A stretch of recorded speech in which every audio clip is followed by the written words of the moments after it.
দেশে ২৪ ঘন্টায় হাম এবং এর উপসর্গে ১১ শিশুর মৃত্যু হয়েছে। এদের মধ্যে উপসর্গ নিয়ে ৭ হামে আক্রান্ত হয়ে ৪ শিশুর প্রাণহানি হয়েছে। একই সময়ে সারা দেশে হামে নতুন করে আক্রান্ত হয়েছে আরও ১,৭০৮ জন, যা একদিনে এখন পর্যন্ত সর্বোচ্চ।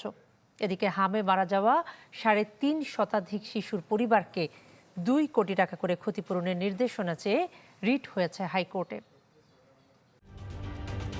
ঢালাইয়ে দৃঢ়তা, নির্মাণে নিশ্চয়তা।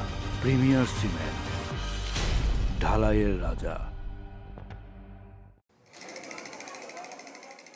প্রতিদিনই হাসপাতালে বাড়ছে হামরোগী, বাড়ছে শিশু মৃত্যু। সংবাদ বিজ্ঞপ্তিতে স্বাস্থ্য অধিদপ্তর জানায় ১৫ মার্চ থেকে এ পর্যন্ত হামে প্রাণ হারিয়েছে ৬৫ শিশু, আর উপসর্গ নিয়ে ৩৪৪ শিশুর মৃত্যু হয়েছে। হাম ও উপসর্গে আক্রান্ত ১৭০৮, যা এ যাবৎকালে সর্বোচ্চ। হামের সংক্রমণের এই যে সর্বোচ্চ সংখ্যা, আমরা আইসোলেশনটা ঠিকমতো করতে পারিনি, তার ফলে আক্রান্ত রোগী থেকে নতুনরা আক্রান্ত হচ্ছে। হাম নিয়ন্ত্রণে বিশেষ টিকাদান কর্মসূচি হাতে নিয়েছে সরকার। ইপিআই বলছে এখন পর্যন্ত লক্ষ্যমাত্রার ৯৯% শিশু টিকার আওতায় এসেছে। তাহলে প্রশ্ন, কেন সংক্রমণ কমছে না? বিশ্লেষকরা বলছেন টিকা নেবার পর এর কার্যকারিতা পেতে সময় লাগবে। টিকা দিয়ে আমাদের যে প্রতিরোধটা, সেইটা সময় লাগবে দুইভাবে।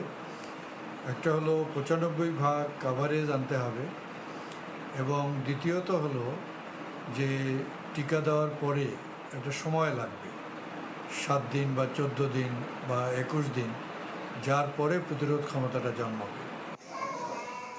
এদিকে মারা যাওয়া ৩.৫ শতাধিক শিশুর পরিবারকে ২ কোটি টাকা করে ক্ষতিপূরণের নির্দেশনা চেয়ে হাইকোর্টে রিট হয়েছে। জিনিয়া কবির সূচনা, চ্যানেল 24, ঢাকা।